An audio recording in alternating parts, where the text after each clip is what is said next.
Yo, welcome back to the Further Your Lifestyle podcast, conversations on lifestyle, passions, and hustles. My name's Chris Furlong, I'm your host, and I'm super excited to be back here having the conversation with you. Episode 57 today, and I want to chat to you about a whole bunch of different lessons, and in particular, lessons that I've taken from actually taking a chance on me. If you're new here, if you have no idea what I'm talking about a year and 3 months ago, I decided to take a chance on me, step away from the 9 to 5 gig, and actually just pursue my passions, dreams, and goals, which was this podcast and a whole bunch of other things as well. Over that year and 3 months, I'm still learning. There's still lots of things which I'm learning every day, actually. But I have about 5 areas which I think are all going to be relevant to us all, whether you're trying to do something of similar, whether you're wanting to get out of the 9 to 5 and go pursue a passion and work for yourself, or follow a dream or follow a goal, or maybe you're just thinking about it, or maybe it's just something in life that this will resonate with. I think these will resonate with you regardless of wherever you are or whatever you're doing. So let's dive in. Now, the first lesson that I've taken from over the last year or so is I don't know what I don't know. And it's actually more so we don't know what we don't know. But a lot of the time when it comes to thinking about things or wanting things, or whether it's opportunities, we can be quite hesitant. We become quite defensive. We tend to put all this conjecture, or we get stuck in our head and we end up missing out on these opportunities as we're scared, or we're unfamiliar, or we're unsure of what lies on the other side. Sometimes we look and see that the grass might be greener on the other side, but sometimes it's too scary to jump over there. And sometimes it's not actually as green as we always thought it was. But for me, I think I knew I wanted something different, and I've always had this dream and goal to work for myself and do something in the area of this podcast. But I had this idea of what that could possibly look like, but it was blurry, it was fluffy, and it was an idea. And having an idea is obviously a start, but I had this idea that things would just happen over a long period of time, that things would just fall into place, that things would just work out, which is probably a false mentality. A lot of us do have these ideas or dreams and goals that things will just happen, but if you're not working towards it, how can they happen? But then I was also challenged that if I don't do anything, how can anything change? Like, if I'm not putting in the action, how can there be steps towards that actually happening? And if I don't jump out there and test the waters and go a little deeper, or see what could happen or see what's out there, then I'm not going to know what I don't know, right? So therefore, in order for me, I had to make that decision. I had to make it work. I had to get out there. I had to taste and see what there is out there, and I had to give it a go. So I think this is relevant for so many different areas. It's not about me saying that, if you've got this itch about, trying out this new gig, or, a new side business or a hustle or passion, stop everything and just drop it and go do it. What I'm saying is, try and find some ways to actually discover it, and to scratch that itch in a smaller amount before jumping fully in. It's a big, long process, of course, and I've spoken about this before. But I think this is also very, very relevant for when we go to try new things, whether it is maybe you're starting to run, or maybe you're wanting to pick up a new sport, or maybe you are going to want to start a little side hustle or a little side business, and you want to try something on the side. This is perfect for it. If you do, go test it, go see it, dedicate some time to it. And also around new opportunities and new doors opening.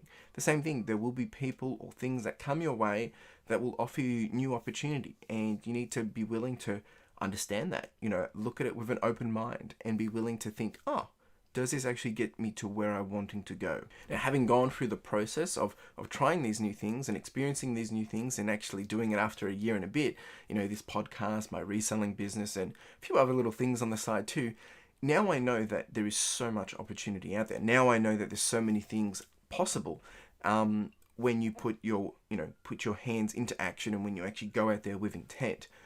But I had to be willing to try, and I had to be willing to learn along the way.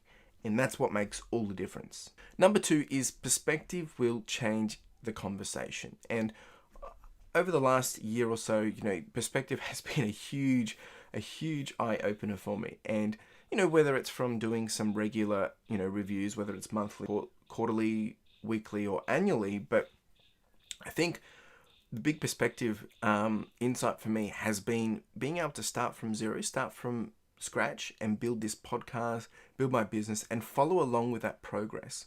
And being able to see that over time, it keeps me humble. It keeps me honest, right? Because I've actually had to see, well, what have I done? What have I been able to achieve? How far have I come? Am I up? Am I down? How is that progress going? But I think the big kicker has been gratitude that has come with this. We tend to always be behind someone else's progress game. We're always thinking, oh, I want to be like this, or, we tend to compare. But at the same time, we're always ahead of someone else too. People wish, oh, I wish I was doing what you're doing, or so glad you could do that. I wouldn't be able to do it, or how did you get to there so quickly? People always asking those questions, and you think, oh, well, it's just, you start to take it for granted, or you might realize, oh, well, I've just gone out and done it. And I think that gratitude piece really plays a huge part in helping us understand and fathom, well, just how far we have come and that perspective around it. I think, one thing we should always consider is we cannot compare to others, as their story, their journey, and their advantages are always going to be different compared to yours. The only fair compare is yourself. You are the best compare that you can do, whether it's from a week ago, a month ago, a year ago. These are all, the only fair compares that you can do, because that's you're actually using the same baseline, right? And I've got a whole episode on this as well. And I think the other thing is, you need to be grateful for where you are at in the moment. Things happen out of our control. Things happen, as I said, out of our control. And that's okay. What can you control? What can you do? What can you be thankful for? What are you still able to do? And remember, it's all about, looking at it 1% over time. Whether it's daily, weekly, on a progressive manner. The book Atomic Habits talks about, doing that 1% better every day over a longer period of time. So the small wins over a long period of time is going to get you that big compounding effect, which actually kind of leads me into the next point, which is point number 3, which is growing slow. In a very similar fashion, growing slow is very, very important here. I've become very, very comfortable with the whole roller coaster metaphor in the game of growth. And what I mean by that is there's lots of ups, there's lots of downs, there's going to be swings and roundabouts, and some days are going to feel really, really easy, and then some days are going to be really, really hard, or weeks or months and whatever. But you're going to zoom out, and you have to zoom out to be able to reflect on this progress and see, okay, what is the trend here? Where are you progressing? What is the average over time? Which direction are you going? Are you trending up? Which most of the time you'll be surprised you likely are. And, sometimes this happiness can be tied to that, when you are going up and you see that it's like a win-win, but sometimes it's not always going to be that case. Sometimes you are going to be in those down periods, in those down seasons, and that's okay, but it's about looking at this and seeing how we can pivot, how we can adjust. And I know because, going into, I think it was 6 months into the taking the time off, I realized we went into lockdown, and things that I had planned, they were out of my control. But I wasn't able to do certain things that I had intended. So I had to adapt, I had to pivot. And yeah, it was a down period, but I got out of it. I got through it, we pushed through together. And I think having that perspective now helps me realize that, what is happening in the moment is something that you're going to look at later and realize that it was all part of that growing slow journey. And you need to go through that experience to be able to get that experience to then be able to have the hindsight later to see how far you've come. It's kind of like Back to the Future kind of thing. It's, future, present, past, and all that jazz. But one thing to really consider is you do you, right? And, whether you are growing faster than someone else, growing slower, you are growing at the pace you need to be growing at. Which then comes to point number 4, which is the journey, or a journey. The journey isn't about today or tomorrow necessarily. It's about your North Star. And if you don't know what I'm referring to, I have done an episode on this too. But essentially, your North Star, or the North Star, is the vision or the ambition or the end game you have in mind of where you're going, where you want to be. You need to be thinking about, and you need to be knowing what that is, so that all that you're doing is aligning towards these areas of your North Star. Now, they could be multiple things. They could be pillars. They could be, an end goal in mind. But it's a great way to help you stay rooted and stay on the path in the right direction. And it's a way to check back to make sure that you are on that right direction, and that you're aligning to what you want and where you want to be in the long term, but also in the short term too. And it helps you ensure that you don't lose sight of where you want to be. But the key thing is, don't lose sight of what your North Star is and what your end game is, right? And that's been key, because going through those roller coasters, going through that journey, growing slow, having that perspective, it all helps with this, because knowing, no, this is where I'm going, this is what I'm doing, you got to put in the extra work, or you got to work towards it. It's kind of like, it's the same mentality as we go into jobs and we want to get promoted, or we want to be at a certain level. We're willing to do certain things to get to that. That's kind of like a North Star. It's the same mentality when you're doing your own thing. Now, I would encourage you that if you've got this North Star or a vision, put it up on your wall, put it somewhere where you can visualize it or see it visibly. And, it helps keep you aligned, it helps keep you centered, and it helps keep you honest. Number 5 is actually pulse check the happiness meter. Now, I talked about pulse checking last week, but this final lesson, I've been more and more welcoming to on a regular basis. And yeah, that's having a happiness check. And these are great to do on a regular basis. I would say on a weekly basis, to be honest. And it's about asking yourself different questions to see how you're going, to, check in and see if things are aligned, things are going in the right direction. And it might be questions around asking yourself, what made you smile this week? Or is there anything you wish you could have changed this week? Is there anything that's being a bit of a challenge? Is there something that you can control versus not? So for instance, if there was anything you could change, but you realize that's something that is out of your control, then, it's something that you can push aside. You have to focus on the things that you can control. Are you feeling happy? If no, then why? Like, dive into understanding, why are you feeling down? What's driving the negativity? Actually asking those questions. And sometimes it can be easier to have these conversations with someone else. The other question would be, are you stressed? Why are you stressed? And what is making you frustrated? These are really basic questions, but another thing that you can do is ROSE, THORN, and BUD. And ROSE indicates, what's something that's working, something that's positive. THORN is what's being a challenge, what's coming across as negative. And BUD is what's blossoming, what's an opportunity, what's something that is going to help you proceed. And the idea is that you want to know, are you happy? If you're feeling happy, even though there's a lot of things that it's, challenging you, keeping you honest, or working you hard, then that's the win. It's all about being happy, right? Because if you're happy, you're doing the right thing.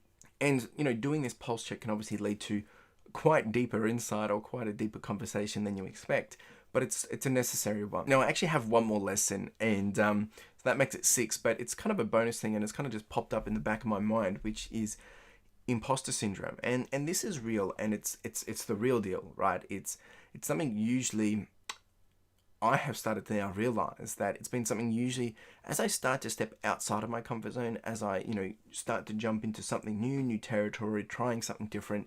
This is when it pops up, and that doubt, the feeling like I don't have what it takes, or you're not good enough, or maybe, you're a fraud or something like that. If you're feeling this, there is a win to this. And you have to look at this on that perspective, but if you are feeling this, it's usually because you are stepping up, you are growing, you're going to that next level, you're stepping out of your comfort zone. This is a good thing, but dealing with it is more important. You need to make sure that you're pushing through it, and that's a whole nother ball game. Being able to have that real conversation and being honest about it, and accept being able to push through it as well. So how have I been dealing with these conversations? Well, chatting with someone, or getting help to work through it. I think the key thing has been accepting it and understanding that it's real, to then be able to move forward. But as I said, I think finding someone to chat about with it is going to be the key, and it helps.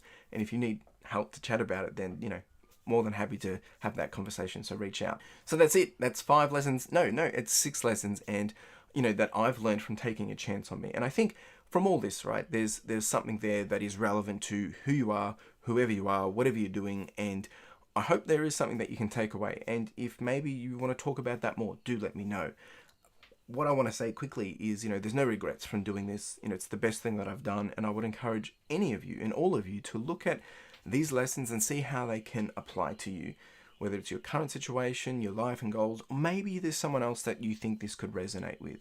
As I always say, I'm happy to continue the conversation. You can reach out, hit us up on Instagram at Further Your Lifestyle, or on Twitter at Further Your Life, or drop an email down at hello@furtheryourlifestyle.com. More than happy to continue the conversation. Hey, you can even drop a comment if you are watching, listening this on the YouTube experience as well. Because I think that's the key thing. Is one thing is hearing it, listening to it, but then taking action and continue to drive that conversation is going to be that next level thing that's going to enable you to grow and get to where you want to go.